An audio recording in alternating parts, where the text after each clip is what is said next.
ये वो जोत है जो आज भी लगातार जल रही है और ये माता की जिब्बा है। अकबर ने न जाने इस जोत को बुझाने के लिए कितनी कोशिश की, पानी भी डलवाया, लोहे के बड़े बड़े पत्थर भी लगवा दिए और अनेकों प्रयास करने के बाद में जब अकबर हार गया तो माता जी के स्वयं छत्र लेके गया और माता जी ने उस छत्र को भी स्वीकार नहीं किया। तो ये वो बहुत ही भव्य दर्शन है और ये हैं माता चिंतपूर्णी, माता कांगड़ा देवी और ज्वाला जी के। आज आप एक साथ 3 दर्शनों का लाभ ले पाएंगे हिमाचल की देवभूमि से। तो चलते हैं और कराते हैं आपको बहुत ही भव्य और दिव्य दर्शन।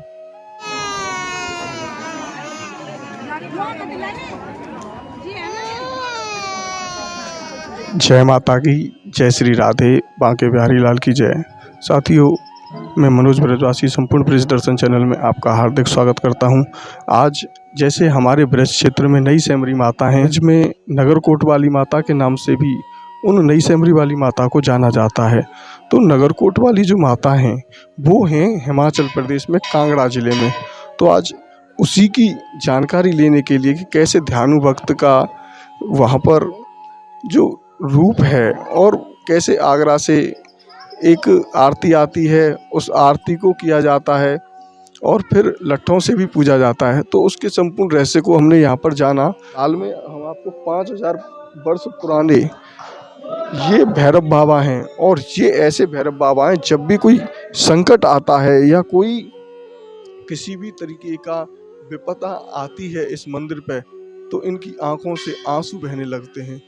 ये देखें आप, यही वो भैरव बाबा हैं और ये माता जी के बिल्कुल ठीक सामने ही विराजमान हैं। अभी यहाँ पर आरती होने वाली है, कराते हैं आपको माता जी के बहुत ही भव्य और दिव्य दर्शन। नवरात्रा से पहले कैसे मंदिरों में भीड़ है और अभी हम ज्वाला जी भी जाएंगे, वहाँ पर किस तरीके की भीड़ है, कितना भक्तों में सैलाब है और कैसी कैसी तैयारियां चल रही हैं, तो आपको संपूर्ण जानकारी आज मिलेगी। तो चलते हैं अब हम माता के दर्शनों के लिए। कांगड़ा देवी जो है शहर का नाम है और नगरकोट जो है किले के नाम से है और असली नाम है श्री वज्रेश्वरी। वज्रेश्वरी जो के पैर में रो है, ना कि बोल के पैर में। वज्रेश्वरी, वज्रेश्वरी, वज्र स्थान, ठीक है। साथ में भद्रकाली और बीच में छोटी सी निष्ठा मात्र एकादशी वाली 3 पिंड में। हाँ, यहाँ हर धर्म का लोग माथा टेकता है। जैसा कि अभी आपने सेवायत जी को सुना, हमें जानकारी तो बहुत लेनी थी, भैरव बाबा के बारे में जानकारी लेनी थी, इस मंदिर के भव्य, इसके जो बनावट है इसके बारे में भी जानकारी लेनी थी और अनेकों रहस्य जो जुड़े थे उनको जानना था। लेकिन सेवायत जी ने बताया कि मैं अभी आरती के लिए जा रहा हूं और आपको संपूर्ण जानकारी अभी नहीं दे पाऊंगा। तो एक बार जब राजा यक्ष ने अपने यहाँ पर यज्ञ किया तो माता सती को नहीं बुलाया और शिव शंकर को भी नहीं बुलाया।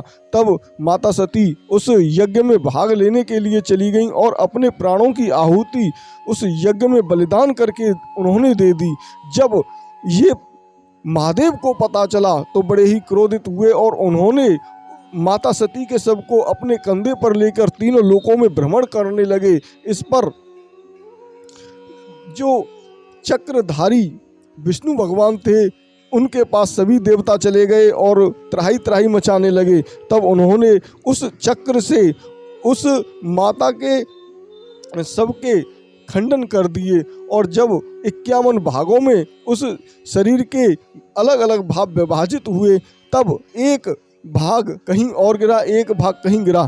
तो यहाँ पर माता जी का वक्ष स्थल गिरा हुआ है और माता ज्वाला जी में उनकी जिब्बा गिरी हुई है। तो सती के बाएं स्तन का जो स्थान है इसी को नगरकोट कहा जाता है और ये एक शक्ति पीठ है और मूल मंदिर महाभारत के समय पांडवों द्वारा यहाँ पर बनाया गया। एक दिन पांडवों ने अपने स्वप्न में देवी दुर्गा को देखा, जिसमें उन्होंने बताया कि यह नगरकोट गांव है और यदि वे चाहते हैं कि स्वयं को सुरक्षित रखें तो उन्हें उस क्षेत्र के लिए एक मंदिर बनवाना चाहिए, अन्यथा वे नष्ट हो जाएंगी। उसी रात उन्होंने नगरकोट गांव के लिए एक शानदार मंदिर बनवाया और यह मंदिर मुस्लिम आक्रमणियों द्वारा कई बार लूटा गया, कई बार खसूटा गया। मोहम्मद गजनवी ने इस मंदिर को कम से कम 5 बार लूटा। अतीत में इसमें सोने के टन और शुद्ध चांदी के बने हुए अनेकों घंटे थे, जो 1905 में मंदिर में एक शक्तिशाली भूकंप भी आया और उसके बाद में ये मंदिर पूरी तरीके से नष्ट हो गया। लेकिन मंदिर का जो मूल रूप था वो नष्ट नहीं हुआ और उसके बाद फिर दोबारा से इस भव्य मंदिर को बनाया गया। तो आप यहाँ पर देख रहे हैं जो रेलिंग है ये अभी खाली पड़ी हुई हैं, क्योंकि अभी नौ दुर्गा प्रारंभ हुए नहीं है। नौ दुर्गा कल से प्रारंभ हो जाएंगे और फिर यहाँ पर भक्तों का सैलाब इतना ज़्यादा लगेगा जिसका कुछ कहा नहीं जा सकता है। और ये हैं ध्यानु भगत, माता जी के बिल्कुल ठीक सामने ही ध्यानु भगत हैं और ध्यानु भगत के सामने ही माता जी विराजमान हैं। तो अब चलते हैं माता जी के भव्य दर्शनों के लिए। आप यहाँ पर देख सकते हैं श्रद्धालुओं का जो सैलाब है वो मंदिर के अंदर अभी भी लगा हुआ है, लेकिन रेलिंग अभी खाली हैं, रेलिंग भरी हुई ज़्यादा नहीं है और मंदिर की जो बनावट है वो भी बहुत ही भव्य तरीके से बनाई हुई है। झूमर लटका हुआ है, 4 शेर यहाँ पर विराजमान हैं और इस मंदिर की अलौकिकता को बहुत ही सुंदर रूप दिया गया है इसकी बनावट से। और यहाँ की जो व्यवस्था है वो बिल्कुल ही अलग है। यहाँ पर किसी भी तरीके से जब मंदिर में कोई भी भक्त आता है अपनी समस्याओं को लेकर तो माता रानी उनकी सभी समस्याओं को ख़त्म करती हैं, उनका निवारण करती हैं। सभी भक्तों की सभी मनोकामनाओं को ये माता पूर्ण करने वाली ब्रजेश्वरी देवी, नगरकोट वाली माता, कांगड़ा माता के नाम से जिन्हें जानते हैं, तो ये भव्य मंदिर है। चलते हैं मंदिर के अंदर की तरफ में और करते हैं माता जी के भव्य दर्शन। तो पहले तो हम माता जी के दर्शन करते हैं, फिर इस मंदिर के बाहर एक बहुत ही भव्य स्थान है जहाँ पर माता जी को नहलाया जाता है। उस अमर जल को अगर कोई व्यक्ति ले लेता है तो वो भी अमरता का वरदान जैसा ही प्राप्त कर लेता है और उसे अनेकों तरीक़ों की बीमारियों से भी मुक्ति मिल जाती है। ऐसी मान्यता बताई जाती है इस भव्य अमर जल की। तो आप यहाँ पर माता जी के दर्शन कर रहे हैं जो कि एक स्तन रूप में माता जी का श्रृंगार करके यहाँ पर उनको भव्यता के साथ में दर्शन माता जी देती हैं और अपने भक्तों की सभी मनोकामनाओं को पूर्ण करती हैं। तो यही सामने माता जी हैं। वैसे यहाँ पर वीडियोग्राफी बिल्कुल भी अलाउ नहीं है, लेकिन हमने ये जो महाराज जी थे यहाँ के सेवायत जी से उनसे रिक्वेस्ट की और फिर उन्होंने हमें थोड़ी देर के लिए ही वीडियो बनाने के लिए अनुमति दे दी। यहीं पर एकादशी माता भी विराजमान हैं और ये आप बहुत ही सुंदर दर्शन माता नगरकोट वाली के कर रहे हैं। और अपने जीवन में आप जिस अनुभव को आज प्राप्त कर रहे हैं माता जी के दर्शन करके, उसे कमेंट बॉक्स में आप ज़रूर लिखिएगा जिससे हमें भी पता चल सके। और जय माता की तो आपको लिखना ही लिखना है कमेंट बॉक्स में। माता जी के यहाँ आने की हाजिरी हम आप लोगों की तरफ से भी लगा देते हैं जिससे आपकी भी हाजिरी लग जाए। और यही वो अमर जल है जहाँ माता जी स्नान करती हैं और यहाँ पर वो जल आ जाता है। ये माता जी के मंदिर के पीछे ही हवन है। यहाँ पर हमेशा हवन होता रहता है और भक्त अपनी सभी मनोकामनाओं को पूर्ण करने के लिए माता जी की आराधना करते हैं। और ये मंदिर भी बहुत ही भव्य और अलौकिक है। यहाँ पर पूजा भी चलती रहती है जिस वृक्ष पर यहाँ पर अनेकों श्रद्धालु आते हैं और अपनी मनौती मांगने के लिए यहाँ पर चुन्नी बांध के जाते हैं। जो भी भक्त यहाँ पर चुन्नी बांध के जाता है उसकी सभी मनोकामनाएं पूर्ण होती हैं। और ये बड़ा ही भव्य माता जी के मंदिर के बिल्कुल पीछे की तरफ में ही ये बहुत पुराना विशाल वृक्ष आज भी यहाँ पर सभी भक्तों की मनोकामनाओं को पूर्ण करता रहता है। तो साथियों अभी हम आ चुके हैं श्री ज्वालामुखी मंदिर में और ये भी वो मंदिर है जहाँ पर भक्तजन आते हैं सच्ची श्रद्धा से और उनकी सभी मनोकामनाएं माता पूर्ण करती हैं। नवरात्रा से पहले ही भक्तों का सैलाब उमड़ पड़ा है माता जी के दर्शनों के लिए। वैसे नवरात्रों में यहाँ पर इसी तरीके से हाल रहता है, लेकिन नवरात्रों से पहले आप देख रहे हैं गलियाँ कैसे भरी हुई हैं। जिस प्रकार से बांके बिहारी जी मंदिर में गलियाँ भरी हुई रहती हैं, लेकिन बांके बिहारी जी मंदिर में धक्का मुक्की बहुत करते हैं। यहाँ पर कड़ी धूप पड़ रही है और लगातार 3 घंटे तक यहाँ पर इसी तरीके से लोग खड़े हैं, अपने बच्चों को गोद में लेकर, अपने हाथों में माता का प्रसाद की टोकरी लेकर और इंतज़ार कर रहे हैं अपने नंबर के आने का।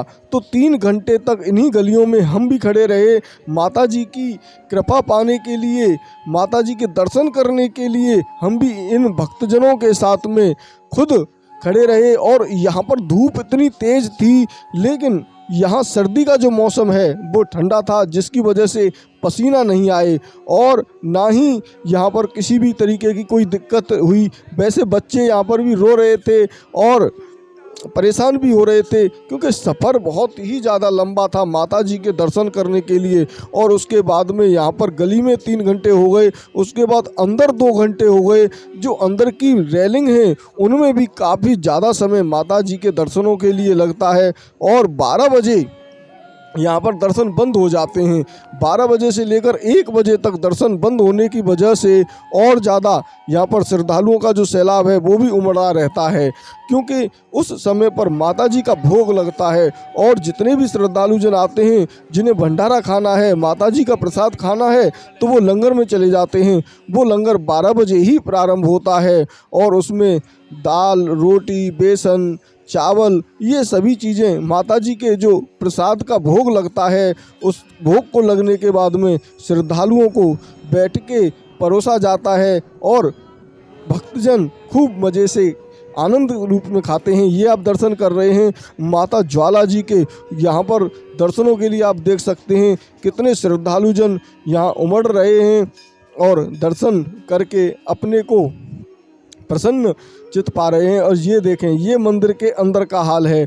आप यहाँ पर रेलिंग देख सकते हैं। इन रेलिंगों में घूम घूम कर यात्रीगण घंटों माता जी की दर्शनों की इच्छा को अपनी जो लेके जाते हैं उसको पूरी करते हैं। और ये माता जी के ऊपर के शिखर सोने के बने हुए, और इधर की दूसरी तरफ की साइड में अगर आप देखेंगे तो यहाँ पर भी वही एक, जिस तरीके से नगरकोट में दिव्य वृक्ष है जहाँ पर चुनरी बांधकर अपनी मनोरथ को पूरी करते हैं, ऐसा ही वृक्ष यहाँ है। मंदिर काफ़ी बड़ा है, जिसकी वजह से यहाँ श्रद्धालुओं को कोई भी दिक्कत नहीं होती है। ये सामने माता जी का शयन कक्ष है, जिसमें माता जी का एक जैसे निधवन में वृक्ष लगा जो बिस्तर है, ऐसे ही यहाँ पर लगा हुआ है। और ये आप देख रहे हैं माता चिंतपूर्णी जी के दर्शन। माता चिंतपूर्णी जी का जो भवन है वो काफ़ी बड़ा है और यहाँ श्रद्धालुओं को आने में कोई भी दिक्कत नहीं होती है। बहुत ही आनंद पूर्वक श्रद्धालुजन माता के दर्शन करते हैं और लंगर खाते हैं। यहीं पर माता जी का भी लंगर चलता है। ऐसे ही नगरकोट में 12 बजे चलता है, ऐसे ही ज्वाला जी में 12 बजे लंगर लगता है। इसी तरीके से यहाँ पर भी लंगर की व्यवस्था है, जो श्रद्धालुजन आते हैं और लंगर पाके अपने को धन्य और कृतार्थ समझते हैं। और ये आप कर रहे हैं माता चिंतपूर्णी जी के बहुत ही भव्य और दिव्य दर्शन, जो कि LCD यहाँ पर बस स्टैंड पर भी लगी हुई हैं और भी रास्ते में लगी हुई हैं, और एक LCD बाहर लगी हुई है। और ये आप बहुत ही भव्य माता श्री के दर्शन कर रहे हैं। आपने आज चिंतपूर्णी, ज्वाला जी और कांगड़ा माता, इन 3 माताओं के दर्शन किए। आपने ये वीडियो हमारा अंत तक देखा, उसके लिए बहुत बहुत धन्यवाद। और अगर आप चैनल पर पहली बार आए हैं तो अभी चैनल को सब्सक्राइब कर लें और ज़्यादा से ज़्यादा लोगों के पास शेयर भी करें। तो मिलते हैं आपको और आगे के वीडियो में। तब तक खुश रहिए, खुशियाँ बांटते रहिए। राधे राधे।